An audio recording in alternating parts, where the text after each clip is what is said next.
What up, it's your boy T-Bird here with the reaction. So, Ken Carter's from D&B Entertainment, the reaction to this though. This is the top 10 Dave Chappelle moments, I think it was called, right? Dave Chappelle, yep, the top 10 Dave Chappelle moments. So, we top 10, I guess, from his skits from the Chappelle show, was, oh my god, that shit was the shit though. They played, I think, was during New Year's Day, we played it though. Oh man, seeing them skits again, man. Brought back some memories, some days, my college days, watching it though, man, with my roommates. Oh man, we used to be quoting lines and stuff. We made a Facebook group based off of that because we was just big fans of the Chappelle shows though. So let's see the top 10 moments of Dave Chappelle. So about to put on the double take right about now. So let's do this. Dave Chappelle's comedy is a hell of a drug. Welcome to WatchMojo.com, and today we're counting down our picks for the top 10 Dave Chappelle moments. I don't know if you've heard the stereotype, black people don't tip well. Before we begin, we publish new videos every day, so be sure to subscribe for more great content. For this list, we're looking at his most memorable and funny sketches, interviews, and movie roles. Half Baked. This movie made him. Number 10, Where's Jaw? Dave Chappelle, for what it's worth. Celebrity culture is ubiquitous and has been for decades now. But what really rankled Dave to hilarious effect was the tendency for news organizations to ask famous people to weigh in on heavy topics that were way out of their depth. So in this short bit, Dave admonishes the press for inflating the already large ego of celebrities. To illustrate his point, he chose rapper Ja Rule, interviewed on MTV about the September 11th terrorist attacks. Who gives a what Ja Rule thinks at a time like this? This is ridiculous. I don't want to dance, I'm scared to death. Like much of Chappelle's stand-up, this jab at pop culture found a new life of its own on the internet. Find Ja Rule, get hold of this mother so I can make sense of all this. Where is Ja? Number 9. Conspiracy Brother, Undercover Brother. In the blaxploitation spoof film Undercover Brother, Dave plays a conspiracy-driven agent named, you guessed it, Conspiracy Brother. Another idea stolen from the black man. Tracking down appropriations of black culture is his specialty, and he spends much of his efforts making sure that all the other characters know all the conspiracies that he can make them aware of. I like black people. Conspiracy Brother is part of the Brotherhood, a secret agency that puts its efforts into taking down the agenda of the man. Though he rants and raves a lot in this movie, it wouldn't be a Chappelle character if there wasn't some weed involved. Just be careful with this because you smoke too much, it's gonna have you all paranoid and shit. Takes a while to build up a tolerance like mine. Did you hear that? Number 8. A moment in the life of Lil Jon. Chappelle Show. The early 2000s saw the rise of crunk music, and its leader went by the name of Lil Jon. I got what? Yeah! Y'all ladies talking a little bit out there, a little bit! In addition to deep, thumping, booty-shaking rhythms, Lil Jon is known for his full-throated, strange utterances, like yeah and okay throughout his songs. The way she said it got sounds so... taken to a new level when Dave spoofed Lil Jon in this skit on the seminal Chappelle Show. I understand you may have fractured your arm. Yeah. Let's take a look. Okay. Besides becoming one of the most popular of Dave's skits, it also shot Lil Jon to even greater heights of fame. Do you have your proof of insurance? What? What? He still claims that he can't walk down the street without some fan running up and screaming, yeah, right in his face. What? And these facts have been in your possession the whole time? Yeah. Mr. Jon, you're all set. Okay. There we go. Number 7. Revealing Interview. The Oprah Winfrey Show. What would you do if you got offered tens of millions of dollars to continue a super popular sketch comedy show? Well, if you're Dave Chappelle, you quit, leave for Africa, and spark rumors that you have literally gone crazy. By the time he made it onto Oprah's famous couch in 2006, fans were on edge to hear if they would ever see their beloved Chappelle show again, and find out the truth about all the seemingly strange behavior. You know, when you're a guy that generates money, people have a vested interest in control. The queen of daytime talk was the only person that he would interview with at the time, and he spent the hour walking through the highs and lows that got him to a point of no return. I know the difference of people laughing with me and people laughing at me. And it was the first time I'd ever gotten a laugh that I was uncomfortable with. Not just uncomfortable, but like, should I fire this person? Number 6, return to form, deep in the heart of Texas and the age of spin.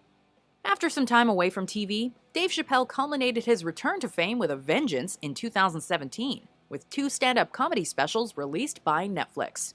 They of course garnered a hot buzz before their release, and Netflix has stated that the specials became the most viewed programs on the streaming service, ever. Dave's ease with the audience and effortless storytelling are reminiscent of the glory of Chappelle's show monologues. And the police walked up to the window. Mr. Chappelle, we had to arrest your friend. He refused to take our breathalyzer test. I said, that mother... But Netflix wasn't the only winner. Dave reportedly took home $60 million. Wow. Yeah.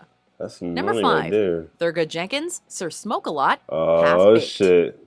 This stoner cult classic, which he also co-wrote, was one of Dave's first starring roles. The 1998 film brought together Chappelle and writer/comedian Neil Brennan, who would together go on to co-create Chappelle's show. Little something for your troubles. Thank you. The film is no stranger to controversy, with the opening scene almost yanked by the studio because it showed kids smoking marijuana. Another great reason to love this movie are all the cameo appearances from other comics like Tracy Morgan, Janine Garofalo, Jon Stewart, and Bob Saget. Yeah. Oh, yeah. Meanwhile, Chappelle had to show off his acting chops, both as protagonist Thurgood Jenkins and Sir Smoke-A-Lot. What can I get you today, Smoke-A-Lot? Lovely. Let me get a pound of your sweetest chiba. Number 4, the Nigar family. I was just watching this kid just not long on YouTube. Oh, my God. Chappelle Show.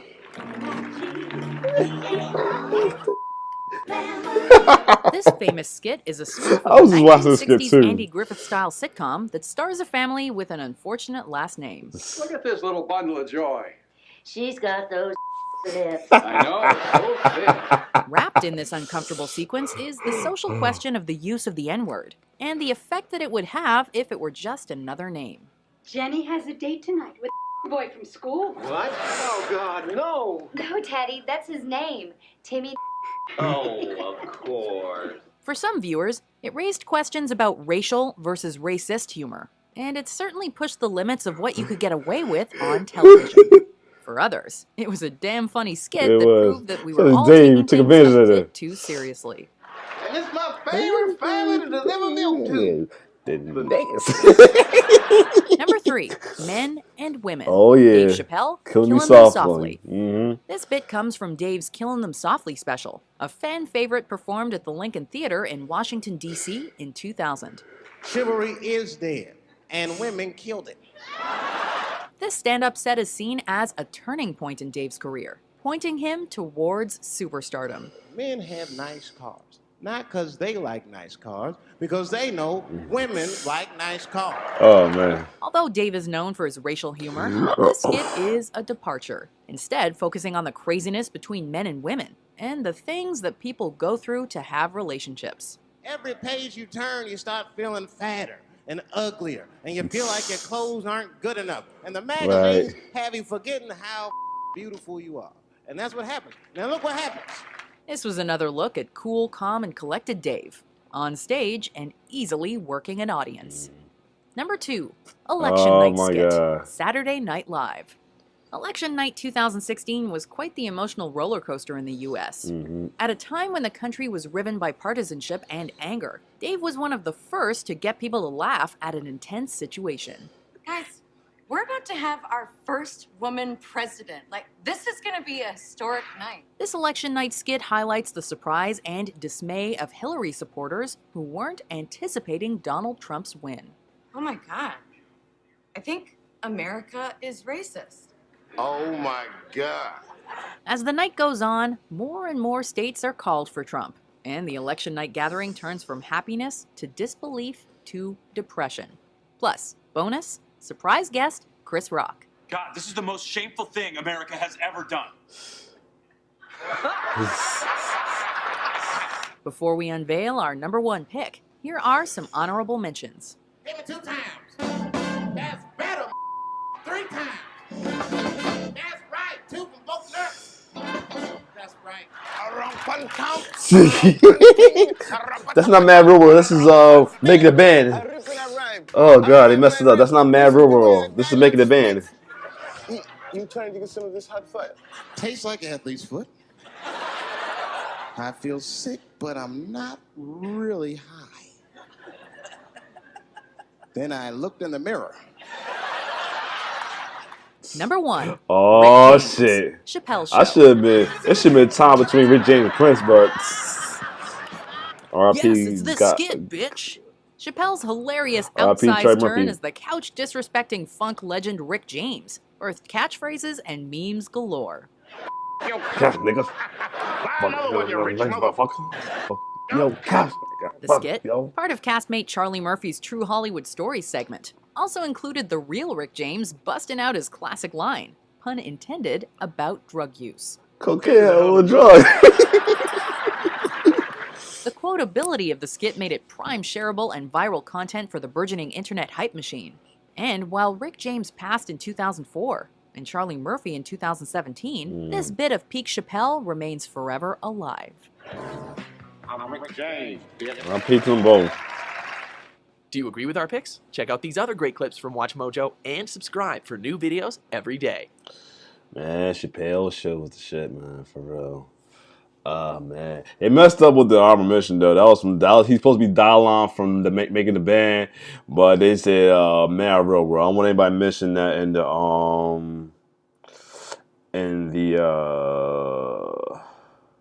what's the ultimate cringe? Yes, it's this skit. Yeah, I don't know why people would cringe on that.